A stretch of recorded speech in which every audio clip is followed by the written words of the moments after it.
नमस्कार दोस्तों, शिवहर की पावन धरती पे श्री लक्ष्मी नारायण यज्ञ का आयोजन होने जा रहा है, जिसमें लाखों की खर्च भी बताई जा रही है। और उससे भी खास बात आपको बता दे कि बिहार के पूर्व डीजीपी गुप्तेश्वर पांडे जी के द्वारा अमृत वाणी वर्षा का आयोजन भी होने जा रहा है। जी हाँ, वो आएंगे और शिवहर की धरती पर पहली बार गुप्तेश्वर पांडे जी के द्वारा राम कथा का आयोजन है, जिसमें लाखों की संख्या में श्रद्धालु भक्त आने की संभावनाएं जताई जा रही है। हमारे साथ मौजूद हैं इस यज्ञ के संयोजक।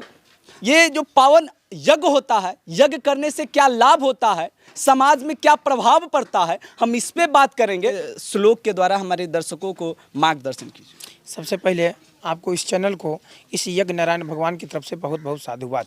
कहा गया है, श्रृंगी ऋषि वशिष्ठ बुलावा और पुत्र काम शुभ जग करावा। जब प्रभु की कृपा होता है तब सब कोई ऋषि मुनि संत भगवान का आगमन होता है। उसी तरह इस गांव में, परदेसिया ग्राम में भगवान की असीम जब कृपा हुआ है तब इस यज्ञ का भव्य आयोजन किया गया है। इस यज्ञ से जन कल्याण होता है। जहाँ पे यज्ञ होता है वहाँ पे स्वयं भगवान प्रकट होके आ जाते हैं और उस जगह का, उस जिला का, उस भूमि का बहुत कई गुना उसका महत्व बढ़ जाता है। क्योंकि यज्ञ जो होता है जन कल्याण होता है। कहीं भी पूजा पाठ, यज्ञ, हवन इत्यादि होता है तो उससे भूमि का, उसका विकास होता है, शुद्धि हो जाता है। उसे यज्ञ करने से सबको जन कल्याण का यहाँ पे होता है। और पूर्व डीजीपी साहब इस शिवहर जिला के में प्रथम बार यहाँ पे कथा कहने के लिए इस परदेसिया ग्राम में आ रहे हैं। हम ये चाहेंगे समस्त जनता जनार्दन से आए, यहाँ पे यज्ञ में भाग ले और यज्ञ नारायण भगवान के दर्शन करे, परिक्रमा करे, भगवान के दर्शन करे। यहाँ पे अनेकों मूर्ति यहाँ पे बना हुआ है, भव्य पंडाल बना हुआ। यहाँ पे मनोरंजन भी लिया गया। जो गोरखनाथ से यहाँ जुड़े हुए जो चित्र होता है वो यहाँ पे सोटी बिजभार का भी भव्य आयोजन किया जा रहा है। उस यज्ञ में जो भी जनता जनार्दन आएंगे उनको रहने का भी व्यवस्था किया गया है, भोजन का भी व्यवस्था किया गया है, शयन के भी व्यवस्था किया गया है, जल का भी व्यवस्था है। हर तरह से यहाँ पे हम लोग लगे हुए हैं से इस परदेसिया ग्राम में अच्छा से अच्छा यज्ञ हो और जन कल्याण होना चाहिए। जी, हम इस यज्ञ के बारे में और आपको जानकारी दे, उससे पहले आपको बता दें कि जिस स्थान पर यज्ञ होता है वो स्थान कोई मामूली सा स्थान नहीं रह जाता है, वो स्थान धाम हो जाता है। जी हाँ, आपको बता दें कि इस धरती पर शिवहर शिव नगरी है, शिव और हरि का मिलन है।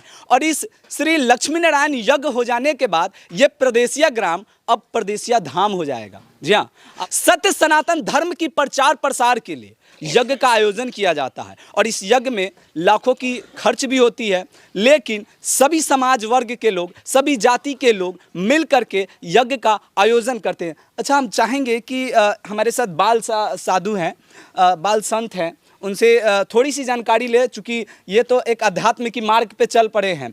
सबसे पहले आपको साधुवाद। हम जी, पहले लक्ष्मी नारायण यज्ञ के बारे में हमें बताइए। देखिए, बहुत ही जब पुण्य का काम होता है तो एक यज्ञ होता है जी, ये शिवहर ग्राम सभा में हो, शिवहर जिला के परदेसिया ग्राम सभा में हो रहा है जी। लक्ष्मी नारायण यज्ञ। लक्ष्मी नारायण महायज्ञ, लक्ष्मी जी का वास होने वाला है आपके इस शिवहर जिले में परदेसिया ग्राम में। जी। देखिए क्या गया, कर्पूर गौरम करुणावतारम संसार सारम भुजगेंद्र हारम सदा वसंतम हृदयारविंदे भवम भवानी सहितम नमामि। कर्पूर की तरह भगवान शंकर गौर हैं जी। भस्म जब लगा लेते हैं तो देखिए, शंकर जी के इस शिवहर जिला में परदेसिया ग्राम में इस लक्ष्मी नारायण महायज्ञ का शुभारंभ किया गया है। आप सभी सनातनियों से हमारा यही अनुरोध है कि अत्यधिक से अत्यधिक संख्या में आए और श्री लक्ष्मी नारायण भगवान का, यज्ञ नारायण भगवान का आप लोग ध्यान करें। और सभी से हमारा यही अनुरोध है कि इस यज्ञशाला में 33 कोटि देवी देवता वास करेंगे।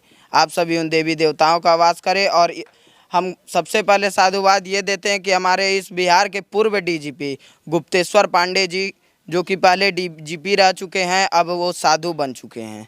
देखिए, कहा जाता है कि जब यज्ञ होता है तो उसमें सत्य सनातन धर्म की रक्षा के लिए, सत्य सनातन धर्म की प्रचार प्रसार के लिए, मतलब स्वर्ग से 33 कोटि देवी देवताओं का आवाहन किया जाता है और वहां पे आते हैं। और जितने भी सामाजिक वर्ग के लोग हैं, जितने भी जो लोग सत्य सनातन धर्म में विश्वास रखते हैं, आस्था रखते हैं, जो भगवत मार्ग पे चलने के लिए उत्सुक रहते हैं, उनके लिए कृपा बरसाई जाती है। हम सबसे पहले एक चीज़ जानना चाहेंगे, आप बाल संत हैं, कब से भगवत मार्ग पे आप चलना प्रारंभ किए? हम 2019 से चक्रवर्ती महाराज दशरथ जी के राजमहल में महाराज जी की सेवा में भी रहते हैं।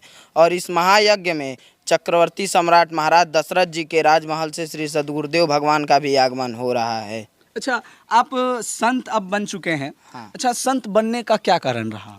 देखिए, हमारा संत बनने का कोई कारण नहीं रहा। हमको सच्ची मार्ग पे चलना है, हमको बुराइयां नहीं किसी का करना, हमको संत बनना है। क्या जो संत बनते हैं सिर्फ वही सच्ची मार्ग पे चल सकते हैं, या फिर जो आम इंसान है, जो आम मनुष्य है, वो भी चल सकते हैं सत मार्ग पे, भगवत मार्ग पे?